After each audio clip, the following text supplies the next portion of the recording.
পরবর্তী পর্যায়ের জীবন স্মৃতি। এই ভূতপূর্ব গুরু মহাশয় সন্ধেবেলায় আমাদিগকে সংযত রাখিবার জন্য একটি উপায় বাহির করিয়াছিল।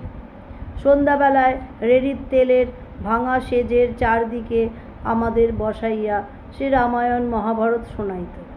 চাকরদের মধ্যে আরও 2-4টি শ্রোতা আসিয়া জুটিত। ক্ষীণ আলোকে ঘরের কড়িকাঠ পর্যন্ত মস্ত মস্ত ছায়া পড়িত। টিকটিকি দেয়ালে পোকা ধরিয়া খাইত। চামচিকে বাহিরের বারান্দায় উন্মত্ত দরবেশের মতন ক্রমাগত চক্রাকারে ঘুরিত। আমরা স্থির হইয়া বসিয়া হাঁ করিয়া শুনিতাম। যেদিন কুশলভের কথা আসিল, বীর বালকেরা তাহাদের বাপ-খুড়াকে একেবারে মাটি করিয়া দিতে প্রবৃত্ত হইল।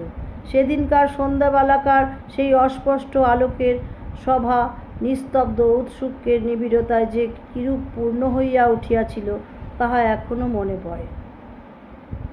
এদিকে রাত হইতেছে, আমাদের জাগরণকালের মেয়াদ ফুরাইয়া আসিতেছে, কিন্তু পরিণামের অনেক বাকি। এহেন সংকটের সময় হঠাৎ আমাদের পিতার অনুচরণ কিশোরী চাটুর্যে আসিয়া দাশুরায়ের পাঁচালী গাহিয়া অতি দ্রুত গতিতে বাকি অংশটুকু পূরণ করিয়া গেল। কৃত্তিবাসের সরল পয়ারের মৃদুবন্ধ কলধ্বনি কোথায় বিলুপ্ত হইল। অনুপ্রাসের ঝকমকি ও ঝংকারে আমরা একেবারে হতবুদ্ধি হইয়া গেলাম। কোনো দিন পুরাণ পাঠের প্রসঙ্গে শ্রোতৃসভায় শাস্ত্রঘটিত তর্ক উঠিত।